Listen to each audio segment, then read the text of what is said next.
నటి వరలక్ష్మి శరత్ కుమార్. ఈమె సౌత్ ఇండస్ట్రీలో లేడీ విలన్గా మంచి గుర్తింపు తెచ్చుకుంది. తెలుగులోనే కాకుండా తమిళ్లో కూడా బ్యాక్ టు బ్యాక్ మూవీస్లో నటించి ఆర్టిస్ట్గా మంచి పేరు తెచ్చుకుంది. ఈమె తెలుగులో రీసెంట్గా హనుమాన్ సినిమాలో నటించి బ్లాక్ బస్టర్ హిట్ అందుకున్నారు. వరలక్ష్మి గారు ముంబైకి చెందిన పెయింట్ ఆర్టిస్ట్ నికోలై సచ్దేవ్ని పెళ్లి చేసుకోబోతున్న సంగతి అందరికీ తెలిసిందే. రీసెంట్గా వీళ్ళ mehndi, sangeet, wedding reception functions చాలా ఘనంగా జరిగాయి. అయితే వరలక్ష్మి నికోలైల వివాహం ఈ నెల జూలై 10న థాయిలాండ్లోని క్రాబిలోనా అనే అందమైన బీచ్ రిసార్ట్లో వీళ్ళ వివాహం చాలా ఘనంగా జరిగింది. ఈ పెళ్లికి కుటుంబ సభ్యులు, సన్నిహితులు కూడా హాజరయ్యారు.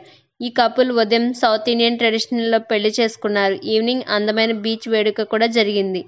పెళ్లిలో వరలక్ష్మి గారు dark red colour sari and traditional జ్యువెలరీలో చాలా బ్యూటిఫుల్గా ఉన్నారు. పెళ్లి బట్టలలో దంపతులిద్దరూ చాలా చోటుచక్కగా ఉన్నారు. ఈ మ్యారేజ్ ఫొటోస్ చూసిన వాళ్ళ అభిమానులు ఈ జంటకి కంగ్రాచులేషన్స్ తెలియజేస్తున్నారు. మీకు నా వీడియోస్ నచ్చినట్లయితే లైక్ చేయండి. మరిన్ని వీడియోస్ కోసం నా ఛానల్కి సబ్స్క్రైబ్ చేయండి.